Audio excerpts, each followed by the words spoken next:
নমস্কার বন্ধুরা, পঞ্চব্যঞ্জন হেসেলে সবাইকে স্বাগত। আজ করছি আমের সন্দেশ। তো তার জন্য দুধটাকে জাল দিতে বসিয়েই দিয়েছি। এখানে 1 লিটার আমি দুধ নিয়েছি। দুধটাকে কিন্তু বেশ ভালো করে গাঢ় করে জাল দিয়ে নিতে হবে। সেই জন্য আমি দুধটাকে ভালো করে নাড়াচাড়া করে করে ভালো করে জাল দিয়ে নেব। আর সর পড়লেই সরটাকে ওর সঙ্গে মিশিয়ে দেব। তাহলে কিন্তু দুধের স্বাদটা আরও বেশি ভালো হবে। তো দুধ কিন্তু আমার জাল হয়ে গেছে। এবার কড়াই বসিয়ে দিয়েছি। কড়াইয়ে দিয়ে দেব একটু চিনি আর দিয়ে দেব আম। আমটাকে আমি পাল্পের মতন তৈরি করে রেখেছি, কিন্তু মিক্সিতে কিন্তু দিইনি।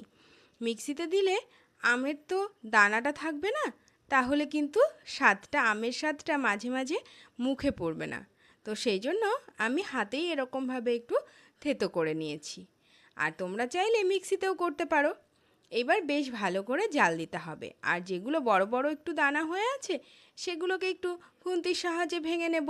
তাহলে কিন্তু এটা বেশ সুন্দরভাবে মিশে যাবে। আর এটা কিন্তু খেতেও কিন্তু খুব ভালো লাগবে। মাঝে মাঝে আমটা মুখে পড়বে।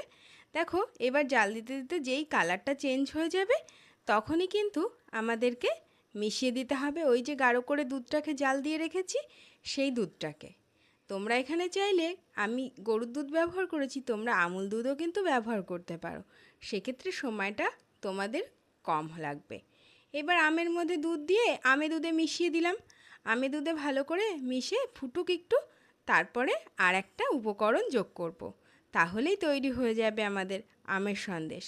আর এটা জাল পড়তে পড়তে তোমাদের কাছে একটা অনুরোধ জানাই, যারা পুরনো বন্ধু তারা অবশ্যই কমেন্টে জানিও কেমন লাগছে। আর যারা নতুন আসছো আমার চ্যানেলে তারা অবশ্যই সাবস্ক্রাইব করে পাশে থেকো, আর পাশে থাকা বেল আইকনটি প্রেস করে রেখো। দেখো, দুধ ফুটে গেছে, দিয়ে দিচ্ছি 3 থেকে 4 চামচ সুজি।